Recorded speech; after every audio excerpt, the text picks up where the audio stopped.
Hello guys, നമുക്കിന്ന് കുബൂസ് ഉണ്ടാക്കിയാലോ?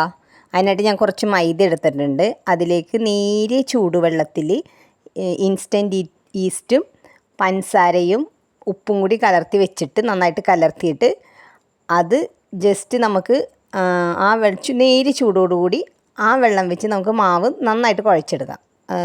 കുറച്ചായിട്ട് നനയ്ക്കണേ, മൊത്തത്തിൽ ഒഴിക്കരുത്. കുറച്ച് മാവിൻ്റെ വെള്ളം അനുസരിച്ച് നന്നായിട്ട് കുഴച്ചെടുക്കാം. അപ്പം ഞാനും മാവും കൂടി നല്ലൊരു മൽപ്പിടുത്തത്തിലാണ്. മാവ് നന്നായിട്ട് കുഴച്ച് മാവിന് നമുക്കൊരു പരിവാക്കി എടുക്കാം. ഓക്കെ, അപ്പം നന്നായിട്ട് കുഴക്കട്ടെ കേട്ടോ. അപ്പോൾ ഞാനും മാവും തമ്മിലുള്ള മൽപ്പിടുത്തം കഴിഞ്ഞിട്ടുണ്ട്. മാവിനി കുറച്ച് നേരം റെസ്റ്റ് എടുക്കട്ടെ. അപ്പോൾ അതിന് വേണ്ടിയിട്ട് മാവ് ഡ്രൈ ആവാതിരിക്കാൻ കുറച്ച് എണ്ണ തടവി കൊടുത്തിട്ടുണ്ട്. എന്നിട്ട് നമുക്ക് ഈ ഒരു പാത്രത്തിൽ വെച്ചിട്ട് മറ്റേ ഫോയിൽ പേപ്പർ ഉണ്ടല്ലോ, അത് വെച്ച് നല്ല ടൈറ്റായിട്ട് മൂടി വയ്ക്കാം. ഓക്കെ,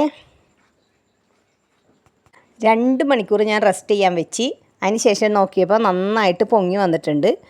നമുക്കത് വീണ്ടും ഒന്നും കൂടി കുഴച്ചെടുത്ത് നന്നായിട്ടൊന്ന് ഒട്ടിപ്പിടിച്ചിരിക്കുന്ന ഭാഗമൊക്കെ നന്നായിട്ട് കുഴച്ചെടുക്കാം.